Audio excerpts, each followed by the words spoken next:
Welcome, welcome, welcome. You didn't just see that. You're looking live at the Calamity Jones Hour. I am Mandy Jones, and usually I'm accompanied by my husband, Glenn, but he's not here tonight.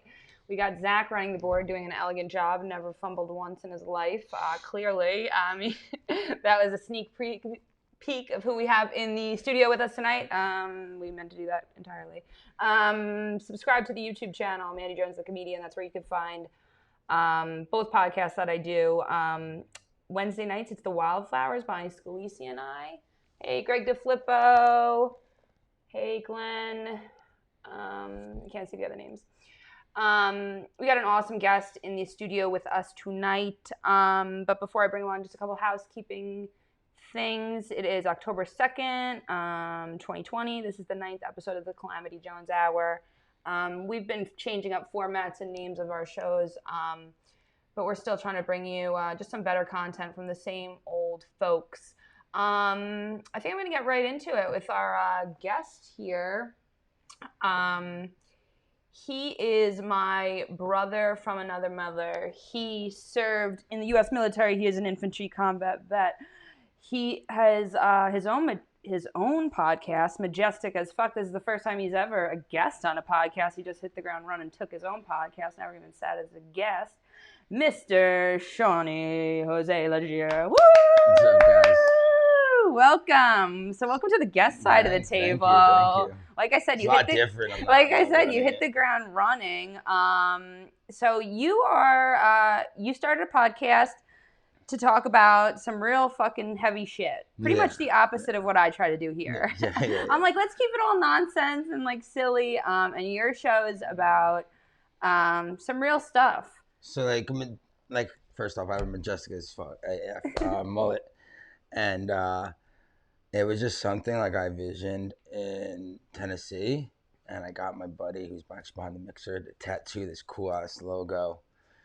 And because I always said I had a Majestic mullet. Actually, I got the Majestic from a good friend of mine, Dean Wallace, who passed away down in Tennessee. He always said, you know, Majestic ass mullet, like, keep it majestic and stuff. And he was an amazing person. And so I took that and ran with it and was like, yeah, I'm Majestic as Fuck mullet. And then next thing I know, I was going through dark times. And I couldn't be the only veteran that went through dark times. I was going through those dark times. So I was like, I got to reach out to people. Like, I got to do more to help people like and that are like me. So I made Majestic as Fuck, and then I got a call from you guys that could like, oh, we could help you with a podcast, and I was like, hell yeah. I know that would be help for my mental health is come up and kick with you guys and start reaching out to people. Well, it makes me feel less crazy because I mean I put on like the clown makeup and the show, but like I'm pretty much having tantrums and meltdowns like twice a week. You know, now you're so close to me, you really realize how often it is. Yeah. And you always just say, "We'll bury the body." Like Athena will dig the hole. So that's really, well, you don't want to kill anybody because it sucks. I'm sad. It's very sad. I feel like I like. Being around you guys, like I understand it more that I'm not the only one. Like it was for a while that I was like, oh God, I must be this only one. Like, right. Everything's going good in my life. I'm financially set and stuff, and I'm like, I fucking hate the situation. I mean, I hate my life, and realize I'm not the only one, and like having close battle buddies come on, like Jeff yesterday twice, and seeing like, oh shit, this dude was in my unit, like deployed. And like to see like I was the only one in that unit because like I'm around all these badass dudes that, like hold themselves up during such supreme pressure. It's like, nah, I got to be the only one that's dealing with this. Like I'm right. Like broken or bent or whatever you say. So like to finally see that like a guy that I thought and I looked up to in uniform is going through the same stuff as me. It's like it's a beautiful thing that like I can help and we can try to reach out to as many people as we can. Yeah, hell yeah. So now we're going to have you straight clown and no sad shit on tonight's episode. Like I said, you fucking hit the ground running. You did you started another podcast, another side little thing where you did the reminiscing, where it was actually just old friends telling old stories, where you wanted to do kind of the opposite side of the serious stuff. Yeah. So that's Majestic as Fuck 845 is the YouTube channel for all Shawnee shit. Hey, Corey Marie watching. David Lang saying, hey, Mandy. hey, Robin DeVito, everyone was loving your I put the picture of you dancing up before. Oh, yeah. That's just like us and our jams at the house. Like, that's just what goes on around here. Unicorn dreams. That's what I'm talking about. Yeah. Well, thank you for your fucking service. I don't say it enough. Thank you for your support. Yeah. Like you said, real shit. What was great watching you and Jeff last night is even though you guys are trying to like talk about bad days. Like there was 4 times where you guys just couldn't stop laughing, and like like Jeff versus Jeff Pushman versus McGregor. Which we are gonna try to set up. I already tagged Conor McGregor in the post. Now that's actually gonna happen. We're gonna try to get that going because Jeff said he's so confident he would leave the $1 million if he lost. So that's all he wants is $1 million to knock out McGregor. So he broke down the mathematics to me. Like he does way more. He has a wrestling background, so we can see if it happens. I believe in you, Jeff. 100%. Yeah, and I love that you don't say it's a podcast. You call it a movement. What you're doing. Because I know there's people that are reaching out. I've been getting a lot of messages from vets and messages like one of my old battle buddies hit me up, said there was a vet in crisis in Tennessee, knowing I had connections to Tennessee. I was trying to help him out.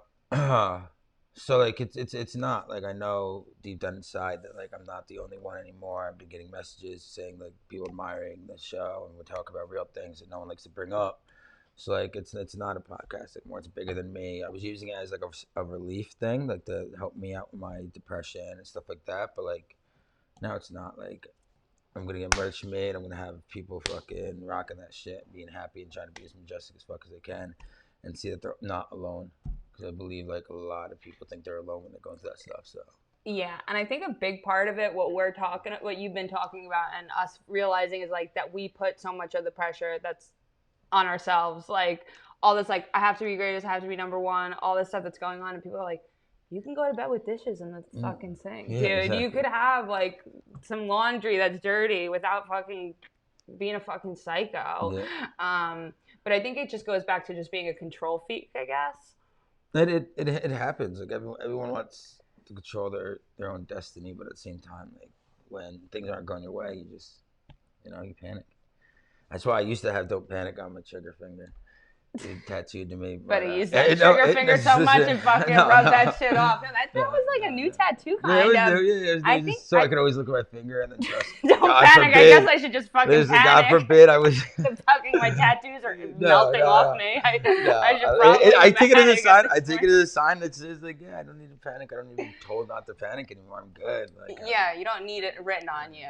Exactly. Everything you need is within you, which is really hard to pull out. I mean, and I'm really glad that you're talking about this serious stuff because I know if I were to just not talk to you all the time and just look at your Facebook, like you're posting all funny shit, songs, like I'd be like, oh, he's fucking having a great time. He's reposting memes. He's majestic as fuck. I wouldn't know that, So I think that that's really good that, because like I said, I'm putting on this whole facade that I'm a clown and there's no fucking nothing to see here, no issues. So it's actually super real that you're bringing it back to that. While you were overseas, what would you say is the most prevalent thing that you're like, oh, that's just a human thing? Like, it doesn't matter where you are in the fucking world, people are just like that. Wow. I don't fucking know. Everyone takes shits, I guess. I don't know. Like there's still like people that are nice people. Like there's kindness and showed hope at times. Because there's people that are like, you're just doing your job. Yes, exactly. And you're looking at the villagers, the citizens as like, we're just doing our job. Yeah. And something that's interesting that you've talked about with me is like how the fucking rules of engagement are stricter for you in the military than like fucking the pigs here on our streets. Yes. Police officers, sorry. Yes, all right, because I wouldn't call them pigs. So yeah, the rules of engagement are stricter. Like we have the warning, like there's a whole bunch of warning steps to engaging an enemy or engaging a threat. So like there's non-lethal, and then we walk our way up. So like we have to take like 5 steps before we're actually lethal and putting someone like in COVID range. Is that down. No, not even like we're just we'll be distant. We stop them, we tell them to stop, lift up their arms. They don't do that. We give them another warning. I forget, it's been out for a while. Okay. Okay. So you have all So right. like So we you have have some. steps. So You have before some we can chances just to not get shot. yes, that's what I just said. And like, and that's the thing is like, that's the difference between I guess us and the civilian. I don't know, but there's amazing cops out there. I've served with a bunch of them. Just retracting the big statement. Yes, Anyways, Shawnee does not stand by that for everybody. That Daniel Miller, what's up? Bonnie Scalisi's driving and trying to drive and type to us. One of the things that you always joke about, which is great, is you're always like, I look so much like the people over there that you always said you're just going to take your uniform off and just be like... actually Sergeant Swisher was the one that would tell me that because I was growing a beard that was patchy. Not until Tennessee and I started drinking that Tennessee water and whiskey that my beard came in. I looked like a little patches all over the place. And he would always say, he's like, yo, you look just like them. Like, if anything ever happens, take your uniform off, put a man dress on. Like, and the VFW, like, shout out to Red Oak VFW, those are my boys. They call me Haji all the time. Like, they're like, Haji, what are you doing? So, like, it's I do look like majestic with them, I guess. I don't know. So, like, I don't look like now with tattoos. I would have to, like, have them colored in Hana or something because I don't believe in tattoos. But other than that, I look like them. So much ink. How old were you when you started getting ink? I was in the military because I found this tattoo at a porta potty in ATC. The quote says, God bless the souls of the men I'm about to send to hell. But I totally realized that there's like a huge contradiction because why would I be God blessing the souls I'm about to send to hell?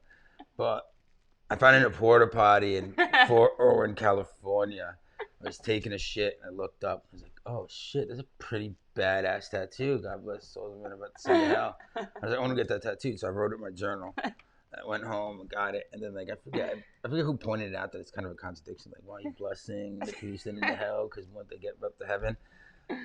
But then I was like, oh, it's already on my skin. It's pretty badass. No one thinks that hard into it. But yeah. So that was what was my first tattoo? This is my first tattoo, and that was 21, I think. 22. All right, so you waited a little while because you're... Yeah, well, I was just like a fucking teenager, like till 21, like being a bum ass, like just partying and shit. So like I didn't have money to go get tattoos at that time. I didn't have a good friend that was a tattoo artist at the time. I was drinking Sveka vodka and Brendan Grover's garage, getting shit faced with the boys.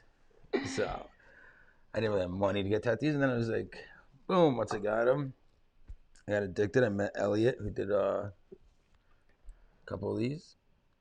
And I started getting tattooed, and then I fell like in love. It was more of like a cool thing for me, you know. And you have like everything from like Wu-Tang to fucking F. Scott Fitzgerald, fucking The Great Gatsby. Yeah. One of the things I did want to commend you for, because I went to fucking college, dude, and you've definitely read more books than me. Yeah, you've definitely read more books than me. Sorry, 100%. Mom and Dad who paid for college. This motherfucker didn't go to college and definitely has outread me. Read a bunch of books. It was because like when I was in school, I was like, I don't want to say I was illiterate because I somehow sleep through the cracks, but like I wasn't good a reader. Like I hated being called on, and like, for the longest time I was like, dude, what the fuck? Like my parents like never really helped me on like the school aspect of reading. Right. They did in the beginning, but like, they're like, oh, he's in high school. You're on your let him go. Fucking. So like I was like, I picked up a book and started reading it. The first full book I truly ever read was Fort Irwin. It was in Fort Irwin, NTC. Last true story I ever tell. I forget who it's by. I don't want to say John Feldman, but I don't think it's by him. But it's an amazing book. It's about when the Patriot kicked in, about the Florida National Guard getting left in Iraq, and they did like over 2 years or some ridiculous amount of years over in Iraq, never getting pulled back. And the last true story he ever tells is he's telling like making everything seem fine at home, but it's not. Okay. So then he talks about the end of the book that I don't want to ruin it, disclaimer. That he's like sleeping and bouncing on friends' couches and stuff, and that's after the war. Like they heated him back and no one loved him, and he only went to the National Guard to do college and stuff like that. So like a comeback was not what he expected it to be. So like that's the last true story to tell us what he did in service. Awesome book, I'm telling you guys. Last story to tell, go check that out. It made me read from front to back. I read it twice before I gave it back to my boy Lyons. And then that's when it's like, yo, dude, I gotta start reading more. And then of course, like the only book I read in school really was Gatsby, and I really didn't read that. It was all Spark Notes. But then I was like picking that shit back up, and I read that. And then anything F. Scott Fitzgerald, I've probably read. All short stories, This Side of Paradise, etc. Anything F. Scott Fitzgerald is my shit. Beautiful and the Damned. Quiz me on it. I got another year coming up. I'll make that my resolution again. Dude, I need to fucking read more. It takes me like it helps, man. It takes me to like a fantasy world. Like I truly think I'm like the new modern day Gatsby. To be honest with you, it's kind of brainwashed me.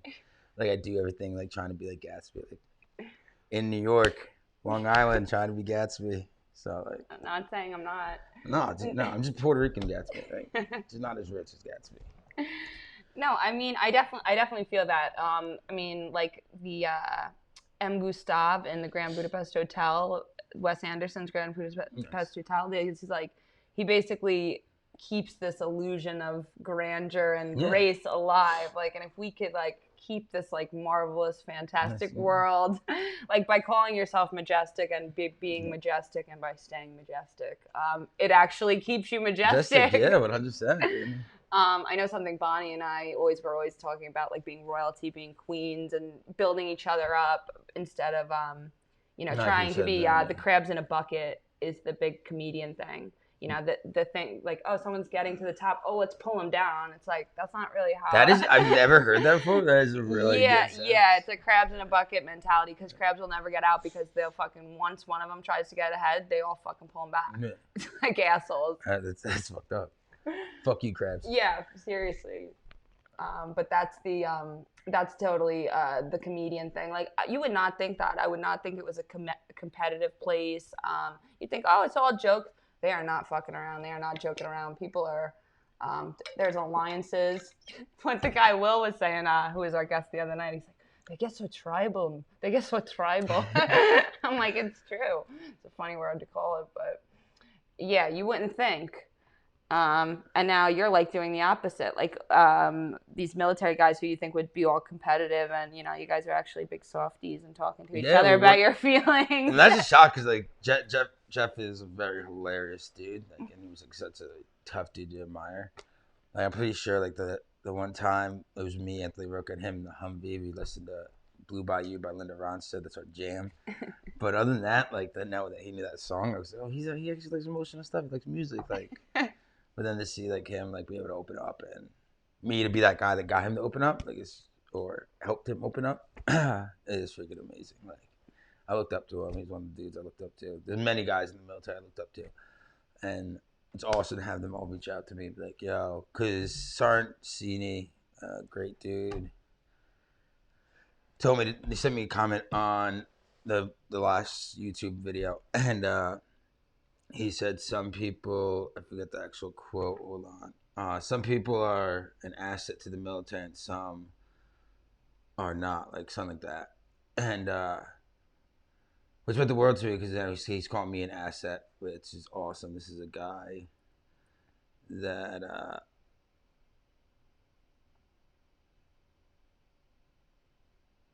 right, keep it up, Sean. We always said for every mission, all people, and especially vets, fall into two categories. One, an asset, and two, a liability. We experience being both post-military servicemen and beyond. At this moment, brother, you're an asset to the veteran cause.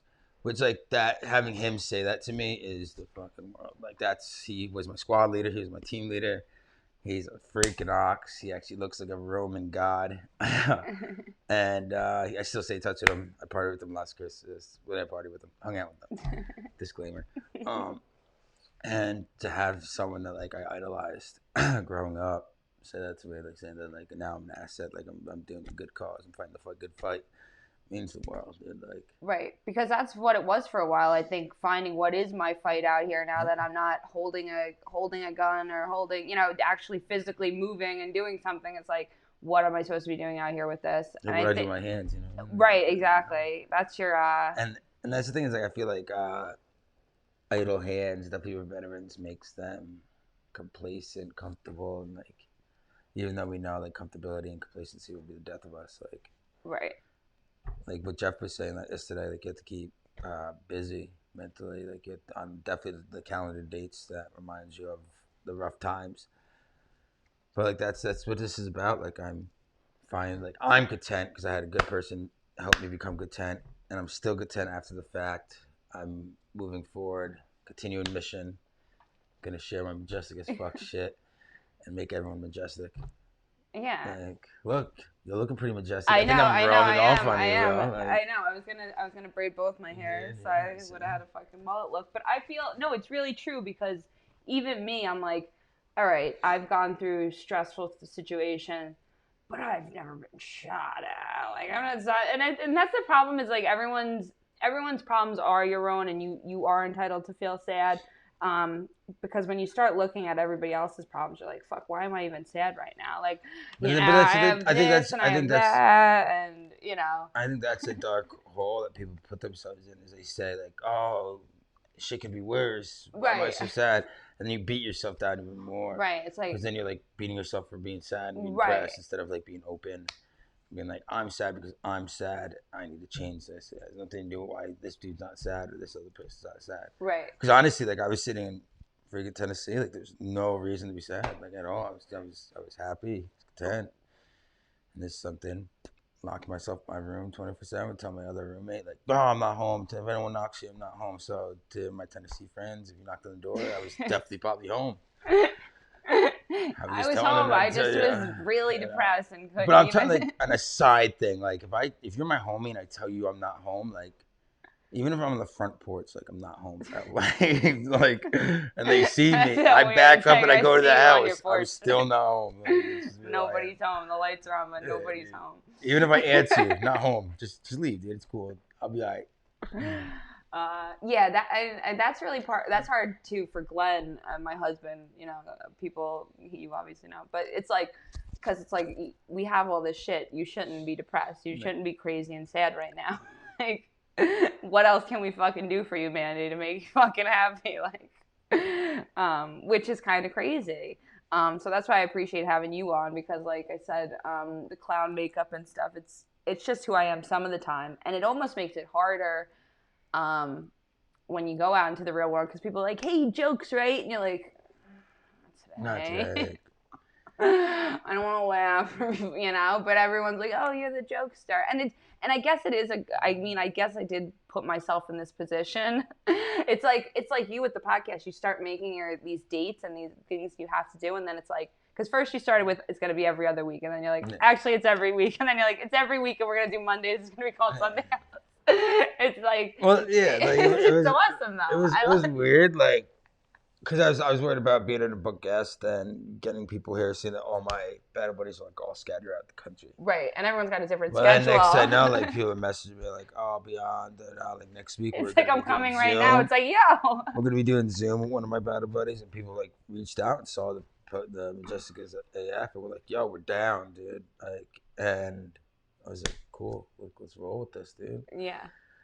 Because then I would be broken up for like the whole year if I was doing it every other week at this point. And I was like, "Oh, let's ride. Let's do this every week. Let's go." And like the cool thing, like tell you the truth, like me and Jeff, I really have notes for Jeff, like push it, but I will have notes for everyone else because like I could see like definitely the Zoom interviews. Like I might like you lag, but me and Jeff just clicked. I knew like I could just write a couple of pin notes down. Like I knew we'd hold it out. It just us beat us. Yeah.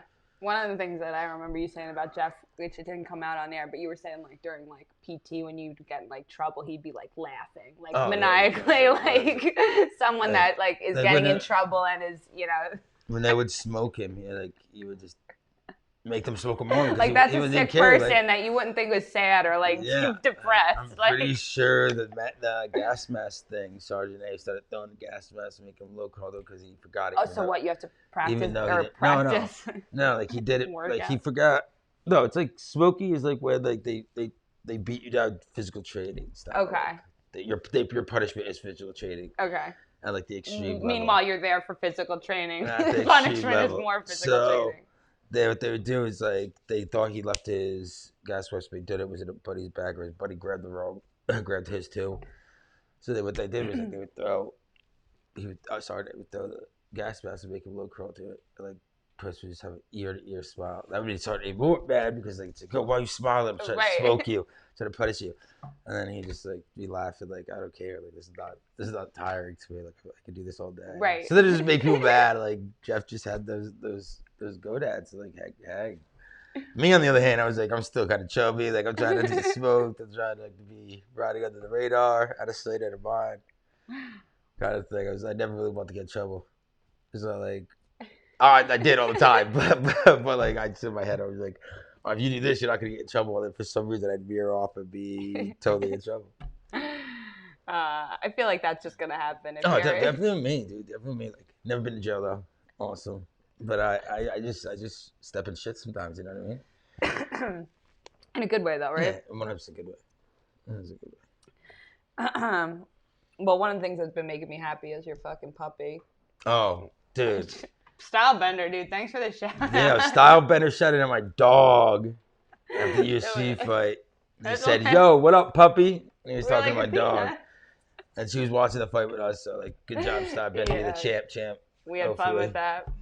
But that's what I'm talking about. Like when we were watching that fight, and you were, you're streaming with friends over the internet. You're just like commentary, just fucking jokes the whole time. Would never, keeping that like energy that people wouldn't know you're going through shit. Yeah, exactly. That's who I am. Like I've always like was the one that like made people smile and stuff. And like that's why I started with the TikTok stuff, even though I don't know followers. But like I started that just to be like, okay, even though I'm depressed, I try to make someone smile at the same time. So I would do this thing, try to make people smile, and yeah, this is what I focused on. I figured like, maybe one of these things would like fucking get me out. Someone's comment get me out of this slump, and yeah, that's what I focused on. And then I got my dog, my freaking queen, my princess next to me, and like I was like, oh. Not me, the dog. And she literally like gave me 100% like not 100% purpose. Like, she gave me purpose. No, because she's actually like she's great. a goofy dog, but like she's pretty smart for her age. She's huge for her age. I never even let my dog get close to my face like I let her get close to my face. She's just so sweet and her demeanor is so like low key. You're like, you asked Will, you're like, how old do you think she is? He's like 10. Yeah, she's a 4-year-old puppy. Yeah, she's not even. Well, like you should put her down. She's not even. She's not even 4. Like she's like, what was 4 months? Yeah, 4 months. She's just a horse, dude. Like she's just a big ass dog. Yeah, like, you're like she's half pit bull. We're like, and what's the other half? Yeah, like she's beautiful. She has this like awesome brindle color coming in. And she's my best friend, like one of my best friends, because I have multiple ones. But she's my best friend. Like if there was a list, she's under Glenn and Mandy, and maybe a little high. Like she might squeak past them in a couple of minutes if I go down there and pet her and stuff. But she's the best dog in the world, I think. Yeah, I got lucky. Like even today, but I didn't take a nap, but I was like, I'm just gonna sit on the couch with her because I feel like you could like get away with doing nothing when you have a dog next to you. Yeah, exactly. It's like I'm not doing nothing. I'm comforting the dog. Yeah, dude. Like even that, like I was like I feel like with a dog, you can like take someone's water bottle and be like, oh, I gotta water my dog, and like they want to get upset. They're like, oh, dog, here you go. Like, the dog's thirsty, and even if you were the one thirsty, you can sip. Like, oh, I gotta taste it first, make sure you're not poisoning my dog. And you get free water everywhere you go. So that's good. Me and Athena do it all the time. We're in parks in Tennessee. I would just take people's water bottles and be like, oh, hey, dude, are you using this? Thanks. My dog needs water. She needs to be watered. So that's what we do. Yeah. She got me out running a couple times. That was good. I hit the pavement. Yeah. I can go like twice around the block. Yeah. she keeps me calm when I'm like having, and it's weird, like she gets hiccups and stuff, but like when I'm like manic or wild up, I hear her getting hiccups, and like it's like she knows, like, oh, calm down, dude. You think these are cute. You think my hiccups are cute, and I've been down pet her. She gets hiccups ever since she was a puppy. She did it randomly with me. It was weird. It's like she knows that like I'm about to like have a meltdown. And she gives like those hiccups, and like I'm like, oh, that's the cutest thing in the world. Let me get down there and hang out with you. And she like once she realizes I'm like down on her level and calm, she's like, all right, the hiccups gone. When my mom was pregnant with James, he had the hiccups a lot, and she would feel it in her stomach. I was like, really? It's fucking weird. I was like, that's fucking weird. How are they getting air? Umbilical Yeah. cord? I don't know. I don't know anything about babies. I don't know much, but I know it's fucking Like, weird. but yeah. Yeah, I just remember her saying that about James. He had a lot of hiccups. I'm like, all right, that's fucking weird. Anything on your bucket list? On my bucket list? Yeah. Probably one is gonna be like skydiving with Georgia. Ooh, At so some packing point. your own Well, shoes. no. Like hopefully, like Having him a professional, having like, either him hooking strap himself you. to me, or like him having a good friend that he trusts very well to hook himself up to me. Shout out to Georgia, Mike Burns, because he does crazy things. No, I'm not trying to pack my own suit and jump off a bridge like he does. Yeah, No, I know. you're cool, bro. When I met That's all. I'll him, leave that all to fucking Georgia. he's like, yeah, I jump off buildings. Like, Yeah, you're an adrenaline junkie. yeah, and he's a vet too. So, I would love to do that with him. And then like Wyoming, anything Wyoming is like my dream. It's where I want to move. I want to go to Yellowstone. I want to go see, Zane in Montana. That's on my bucket list. Yeah. My birthday buddy. I don't know. I don't really have much on my bucket list besides maybe like travel, New Zealand, Australia. Actually, like I'd go to Australia, but I'd go to like a city because I don't want to fuck with their their wild animals. Yeah. There are big things that kill me out there. Knowing my luck, it'd be like, I'd be sleeping and like big ass wolf king spider or whatever they're called over there would bite my dick off or some shit. Like some crazy stuff. Speaking of your dick, can we talk about the time you're at my house last? Wait, what? Oh! When you thought my dick was out and it was my foot, you thought I was like sitting there with my dick out? I come like home to the from point work. you were gonna yell at me about like just chilling my dick out? Yeah, we can talk about that. My dick wasn't out. Dude, I'm not like that at people's houses.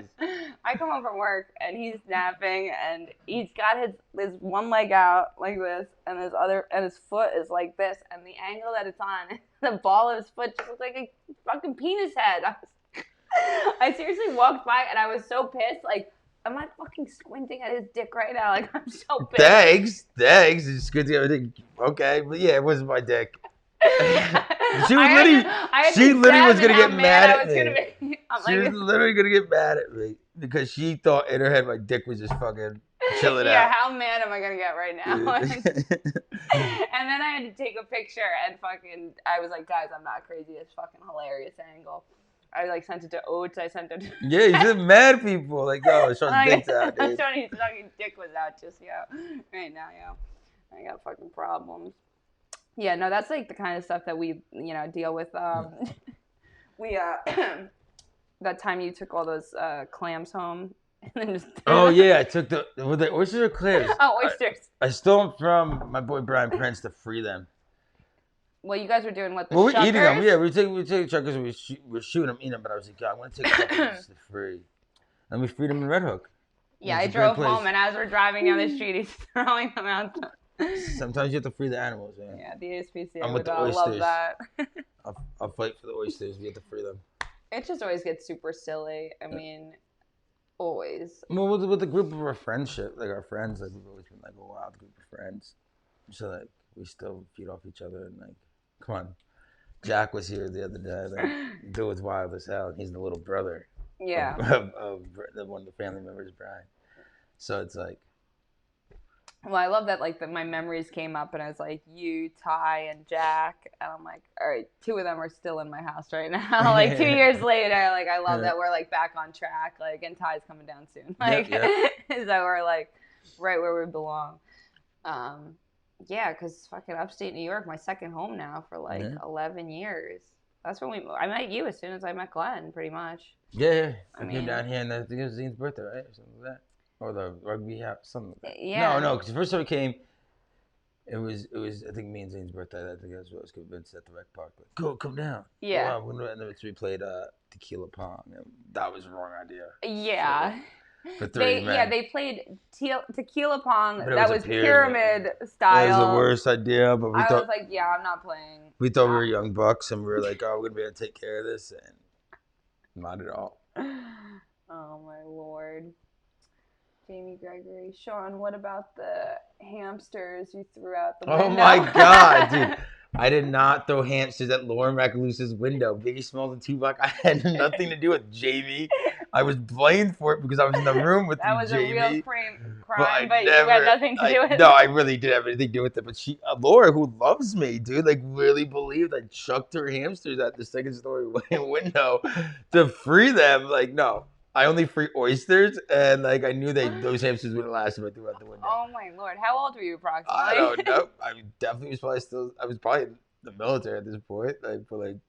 Oh, so too old to be fucking murdering Yeah, hamsters? yeah, too old to be murdering hamsters, bro. Come on, Jamie. I believe you were the culprit. You don't like hamsters. You don't like hamsters, and I think you don't like Tupac and Biggie, and you were trying to throw them out because they were named Tupac and Biggie. I'm pretty sure that was their names. So Laura will come on here hopefully and back me up because I didn't kill her hamsters, even though she thinks I did. I'm pretty sure she really does believe I killed her hamsters. And if you're watching this, Laura, I did not kill your hamsters. Like, did not throw them out a window. Like, it was just like why would I be like just sitting at a party like, go fuck these hamsters and throw them out like a second story window? Like, I got an urge to kill hamsters randomly at a party. Then you guys should have checked on me. Like, you guys didn't check on me when I was depressed stuff. Then you guys should have checked on me. I'm throwing hamsters at a window. Like, I think you probably lost That's the time you guys should have checked on me if that was true. Anyone who threw those hamsters at the window, like, get fucked up. That's a red flag. 100% red flag on throwing hamsters at the goddamn window. Well, what's funny is we did a whole thing on pets and animal tales, me and Bonnie, and she was telling so many stories about when she was a teacher, like, you'd get a hamster and they'd be like, oh, it's a girl, and then it would like have, or it'd be like, oh, it's a boy, and then it'd have babies, and then the babies just like they'd start having sex like if they were like over a certain age, so she's like they're getting like all these cages separating them. She's like, it got out of control like fast. And also, like Glenn was saying during the pandemic, he's like, oh man, all the like kids that got stuck home with the pets. Yeah. Like, yeah, just take this like hamster home for the weekend / next 6 months. My big thing is like, I would have said this now, they're still gonna think I killed these hamsters. Is I don't trust anyone that gets hamsters as pets. I feel like if you're gonna get a pet, go big. Get a fucking what are those things? Guinea pig. Get a guinea pig. They're bigger than hamsters. I don't trust hamsters. They always bite you. Everyone tells you, oh, there's today's hamster. Whenever I put my brown hand in there, I think hamsters are like the epitome of like they're racist. 100%. I always got bit by hamsters, so I don't trust them. Maybe you did throw them out the window. No, because I was too scared to put my hand in there if I was gonna throw them out the window. No, there's no things bite people. Glenn wanted to get like a rat, like, and it had like the testicles on it were like this big. Awesome. Dude, I was like, no. I'm with it. Get a rat, dude. He's like, it lives for like 15 years. I'm like, no, we're not doing that. We were in college, and he's like, yeah, this is. I'm like, no. I'm like, it's fucking hideous now. Let's get a rat. Come on. And watch, we'll let it ride Athena's back. Like a huge ass rat chilling on Athena's back, or Kano's back. They're awesome. But it's gotta be bald. What are those bald rats? Naked bald rats? What do you think of the bald cats? Naked mole rats? Bald cats? Oh, fuck bald cats. Don't trust them. Mr. Bigglesworth?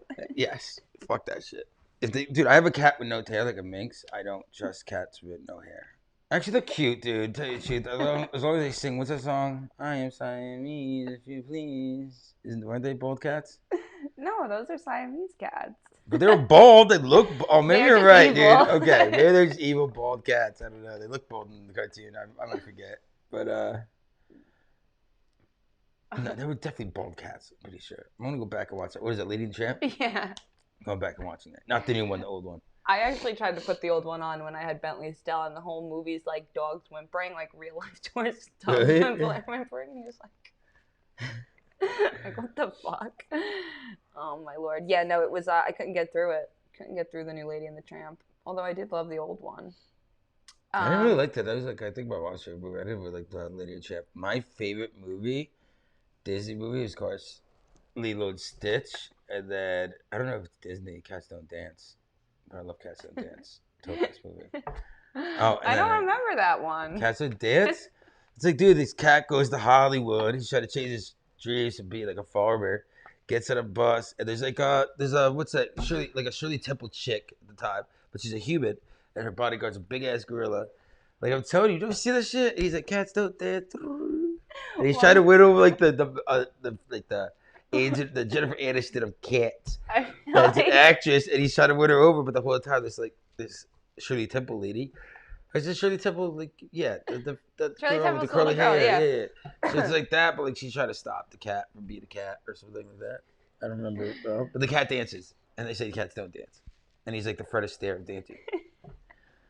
So, like, well, Glenn likes Rockadoodle, which is like a rooster that's like an oh, elephant. dude, I love that dude. Yo, with the owl with the eyeglass, right? And they read the books, and he pokes the eyeglass 3 times.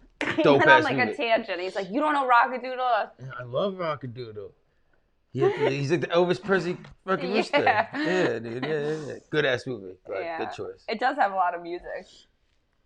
I'm gonna find Cats That Dance. I'm pretty sure it's a sub streaming network that we can watch for free. Yeah, we're and gonna that. go live later on that. What else did I want to ask you? I wanted to give you some of the old real questions. You ever go skinny dipping? Yes. You want to tell me with who? I'm a bunch of people. I get naked whenever I want to get naked. That doesn't happen around That's me. just what it's the thing. It's the like. Glad you moved I've in. done it at the Heart of It Farm. Shout out to Captain Heart of It, love you. I just get naked whenever I just want to get naked. It's a thing. As often? You ever go dude, streaking? like the first time I met Tia, she seen my shit. Like that's Grover's first, like that time it was Grover's girlfriend, and like first time I met her. I'm like, hey, you want to see something? Boom. Well, were you at Glenn's house when very different mushrooms all day. Wait, when Jordan goated the girl? Probably because I've seen him goat me 1,000 times. He's my best friend. Like, Nate was bringing. Oh yes, I was there. And Nate sends a text, "Don't embarrass me." Yep. So Jordan's like, "I'm gonna goat her. I'm gonna goat her when he gets here." We're like, hey, that's pretty much what he wants. Well, no, Don't say, "Don't fucking embarrass me." Yeah, You're definitely fucking with dumbass Jordan. friend. Definitely with Jordan. With Jordan, Like- don't ever say don't embarrass you because he's gonna embarrass you. Yeah, you even have if you did, You have to say you better fuck this up. I don't like this girl. Like, and he'll be like a super gentleman. 100%. Like that was just who he was. I just remember him taking a corner to go with someone in the locker room, and Coach Wood came out. I was like, Jordan, what the? Covered his face, and like all you saw was That screwed Jordan, him. like, ooh, and then he picked up and ran away like his stuff tucked. That was mad funny. Like that's my boy. Very human being alive. Well, that was the first episode of Majestic as Fuck. We did the Majestic as Fuck. Excuse me, Calamity Jones Hour. We did the the people on the stretchers, and they were all getting. Every time they get picked up on the stretcher, you get your ass. Your like the head of the person on the stretcher goes right into the person's ass. / getting teabagged, and you were like Majestic teabagged. It just like got silly quick. You've been in a lot of fights, but I would say mostly with friends. What like? I've been in a lot of fights, but like upstate New York is different than Long Island because Long Island people just talk shit. They're like, I'm gonna kill you, and like upstate people actually throw bows and and get over it though. Like I thought that was pretty funny. Like when I first started coming around and Glenn be like, oh yeah, they fought. Like other people. And it's like. Oh, really? I think it's just because it's a watery jerk up there. It's like mixture of like farm boys and then like dudes that don't give a fuck, and then they clash. And yeah, I've been in a bunch of fights, lost a couple. I'll say I'm on a winning record in my life. Still pretty though. Still beautiful. Still beautiful. But I think it's just like when we're up there and like and we're drinking, definitely like me when I like. Was in my partying every day thing. Like you had to hold your own. Like anyone was like, I don't know. I treat like sometimes I treat like everything like it's a jail situation. I've never been in jail, so like I'm pretty sure I'd be good in jail. Like as long as like all the TV shows tell the truth about what's going on in jail, like I'd be pretty good. But like, I just like I don't know. Like I don't know. I have like a huge like pride thing that like I can't let anyone like make me look like a little girl. Yeah. Like I said, it's much more talk down here. Yeah. People talking a lot of shit, not doing a lot of shit. I could see that. And then like once you snap, I'm like, oh. Right, exactly. No one wants to actually like be crazy. Like I'm a little too ramped up. Yeah. But you're a thug too, dude. I've seen you fucking. Well, that's like Tell when we people first. how it That's is. like when we first connected. When that girl took Glenn's phone. Yeah. You went a little I hood real went hood quick. We had just started dating. And I'm sitting there shooting a beer bong like, oh, what the? Yeah, like, oh, I'm gonna get laid. This is like a party. And Mandy's, kill the music. She actually killed the music. She still turned the fucking music off. So party's fucking over. Then it was bad funny. Oh my lord. That was what, Stony Brook or Hofstra or something? Yeah, Stony Brook. Hofstra. Fuck you. Well, I know you guys didn't go to Hofstra. I'll just say it. I'm just saying. I know. Like, yeah, that's where they used to go against. That's where they used to chase skirt before Mandy's time. Hofstra? I didn't know that place was Hofstra. I just remember seeing Genie and I'd be like, oh shit, what up, girl? Oh no, that was at Stony Brook. Yeah. Oh, and crazy ass fucking Jasper. Jasper the man, dude. He was the best man, the legend, dude. He's married and a fucking. Really? Yeah, he's an adult now. Really? He doesn't have his van? His wife's a doctor. Dude, I love. Oh, good job, Jasper. Yeah. She's probably gorgeous. Dude. Yeah, no, she is. Yeah, you know him. Yeah. And he just like is. He's like her little Ken doll. Yes. She's just like, I'm like, you not wearing socks? Like his van. I loved his van. Like, I just remember you guys leave. Like, I don't know, Glenn leaving me there with him at his van, and then like he just starts freestyling against some random African American kid that was walking. Who said like, "Oh, I got CDs." The dude was like, "All right, let's rap battle." Jasper was like, "Let's rap battle." Now it's just me and Jasper rap battling outside of his van, and it's pretty funny because Jasper's like horrible at rapping, and the kid's pretty good.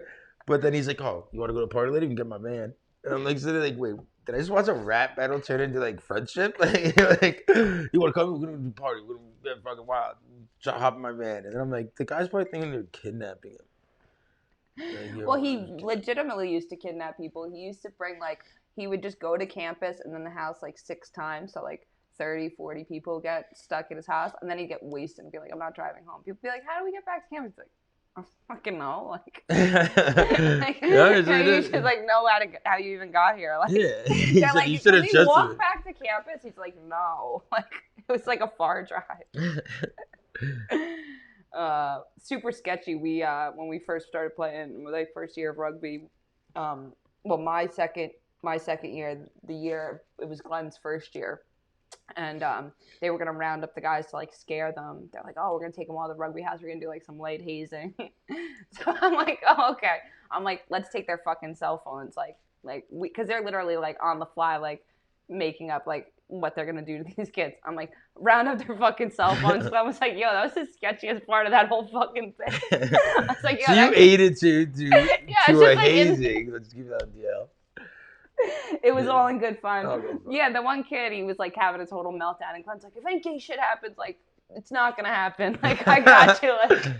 I can see Glenn say that. If gay shit's gonna happen, I'm not gonna let it happen. But it might start gay, but I'll stop it, bro. I'll make sure. It starts to take a turn. Don't worry. Yeah, I'll stop it. I'll stop it before it gets out of hand. Yeah, because Glenn definitely would. Yeah, he would fucking know how to stop a hazing. He wouldn't know how to overturn. Yeah, no, and the best part was that kid that was crying about not wanting to drink. When he got there, they were like, "You don't have to drink." They really didn't make him do anything he didn't want to do. See, they were nice about it. And Glenn knew it because they were blindfolded. When he saw the carpet, it was fresh white carpet. He's like, "We're in somebody's fucking mom's house. There's no way we're fucking getting killed right now." If it was sketchy concrete that's clearly been just scrubbed down or something. Oh, so Glenn was getting hazed. Oh, this whole time Glenn was getting hazed? Shit. Smart man. You knew they were at the mom's house. Awesome. No, he's like, yeah, this is fresh carpet. There's no way I'm getting killed in this. Dude, that's a very smart way to think, Glenn. Good job. He's like, I wouldn't commit any crimes on this carpet. That's Glenn. That's what he was thinking in his process of thinking. I'm definitely not. Yeah, we're totally I would have killed him at his house. Too nice of a carpet. And they were I think they kept thinking all right, little Mandy's here. I can't go that bad, right? It's or she the sick person in the the horror movie. You would be keep person. Yeah, the old lady that you tell they're gonna kill us, and she's like, "Come inside, I'll help you." She's chops your head off. Yeah, this is real life stuff, guys. Jose Lopez joined. Nancy Weems. I'm sorry I was late. Lou Prats. Have a good day. And a wonderful. Oh, nice weekend, man. Loving it. Hell yeah, guys. We got a couple minutes left. 10 minutes left. Majestic as fuck. Majestic AF 845 is the YouTube channel. Is the YouTube channel. Go like, subscribe, share, or don't. Just yeah, be majestic. I know, or don't. We don't care, honestly. Be majestic. Be a better you, and don't settle for anyone. And I love that you keep saying when everyone leaves with less, we'll keep giving you more. And like you're not kidding, because like I come down here with like my stuff like recklessly shellacked together. You have like your notepad, and you have like one notepad. Like you were asking me this morning, you're like, any topics that I should be like privy to? I'm like, fuck, I gotta like figure out what the topics are. Like you're like more prepared than I am. Like it's good though, because it's keeping me like I gotta keep my stuff together. Because honestly, to tell you the truth, like this is the only time that I live in chaos, so like everything's organized in chaos. Right. And, like I'm trying to like make my brain like focus and be organized on one thing. Like it's never happened in my life before. Like yeah, no, I love it because like even Glenny's like you could tell that like Shawnee's getting it, because yesterday or Wednesday before my show you were like the house has to be clean, everything's got to be like orderly, because now you get like the pressure that like you know, even though we're just sitting at a table and doing nothing, we do mentally prepare for this, and we do like actually try to put a good show on. I think a lot of people just think that it's going to happen. They're like, oh, we're just so great. We're just going to sit down. It's going to be fucking great. Oh, no, but it's fucking awkward. You start like sweating. Even yesterday with Jeff saying I'm going to throw you off the game and make you fumble. That even motivated me more. Because right, like, exactly. That's my boy. He could probably obviously make me fumble the ball. And that's why I called him out at the end. And then he tried to like use the, you blushing? Didn't work, Jeff. I won. Yeah, no. I didn't drop the ball. I never will. Yeah, no, you guys. Focused. That was awesome. You guys hit over 1,000K, 1K. Yeah. It was good. People. So I'm reaching 1,000 people. You know what I mean? Like, yeah, no, people are listening, dude. I really believe it. Because it's relatable. It's not just bullshit. And you guys aren't being inauthentic. Like people are like, you know, dogs. Like we could smell when someone's being inauthentic. Yeah. Like how dogs like smell fear.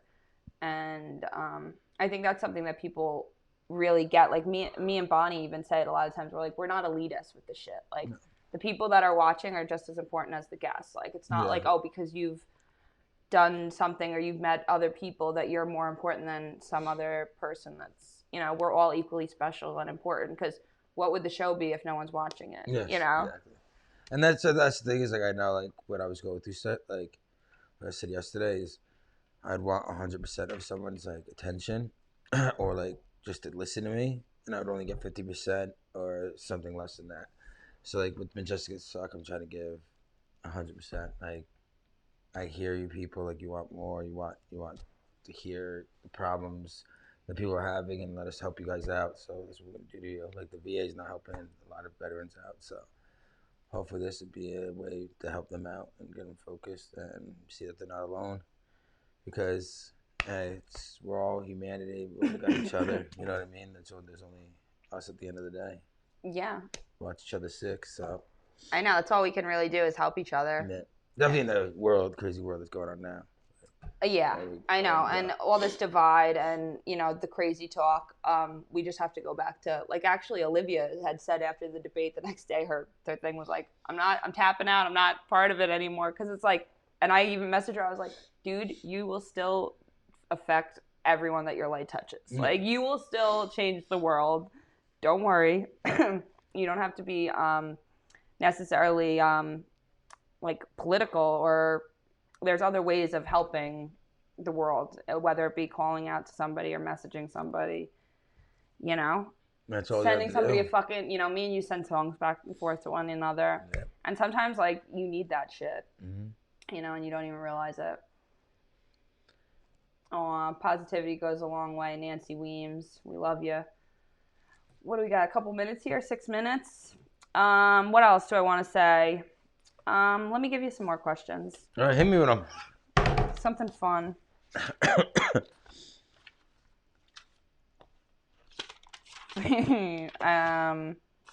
I've done some weird shit in my life, so. Yeah. What's the weirdest thing you've ever done? Weirdest shit I've ever done? Weirdest thing you've ever seen? Weirdest thing you ever paid for?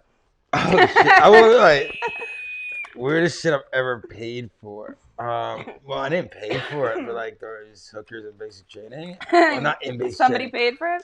Somebody else I paid got for it? robbed by the hooker, and Oh. she wanted my. I got like I forget what the fucking T-Mobile phone at the Sidekick was. It was like my touch, and I got the brand new one. She tried to trade it for me, but I was like, why would I trade you my brand new one for like the Your last bootleg generation?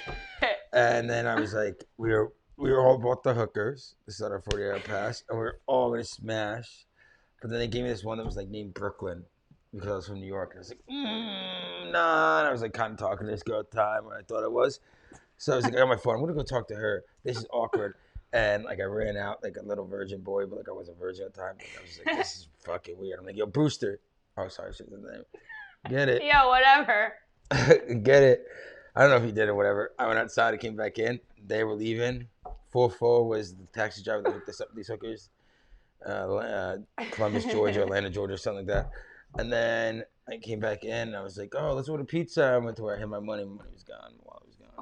Well, my money was gone in my wallet. They were very smart because they knew we were military. They didn't want to take our IDs to get back on base. But yeah, so I didn't pay for it, but it was very expensive for me. Like, actually, like, yeah, I might have paid for it at some point, like in the beginning, because like they were at the hotel room. I think me and my boys split it, but like I got robbed afterwards, so like I paid like double, I guess you could say. But that's the mill life, you know what I mean? Well, the running joke with Jack is like the one day he woke up and he's like, I was fucking robbed last night. Like, where's all my cash? He's like, I have all these fucking t-shirts and heady pins. Like, no, you blacked out and spent all your fucking money. Yeah. It's like, all I have is those fucking t-shirts and like the other $100 day, like worth of posters. he just kept trying to get money out of the ATM. I was like, dude, like you have like over $1,000 in your pocket, like, and you gotta get on a train, bro. Like, don't carry that money. Stop taking money out of fucking. I'm a vagrant. I never have cash on me, like ever. I use plastic. Solely. But it's just because I'm a sketchball. Like I don't do that. My lord. Kana's breaking out of the fucking room over there. I thought it was Dina breaking out. One of the dogs is breaking out. What's your spirit animal? My spirit animal is a flying platypus, and that's why the symbol of Majestic as fuck is. There you go. I don't know what I'm doing with this. My hands over there somewhere. Yeah, right. Over here, right there. is a platypus. Drinking a beer. Hell yeah. Look, dude, platypus are cute as fuck, and they can kill you. They really? They have like a poisonous hook thing. Ooh, I didn't know that. They call you and put it in poisonous. Yeah. They're baddest as fuck. They just look cute, like I do. But I'm badass. I had a platypus. You had one? That's awesome, dude. Where's the platypus at? A beanie baby. Oh, okay. You got me too excited. I thought this whole time you and Glenn had a platypus upstairs. Yeah, we didn't get the rat. We got a platypus. That'd be fucking a big investment, probably. Yeah, but I think we're about to wrap this up. Thank you guys for watching. Thank you, Shawnee, for fucking joining us. Thank you for staying majestic. Thank you. Yeah, everyone, please share the show. That's it. That's the fucking show. We love you guys.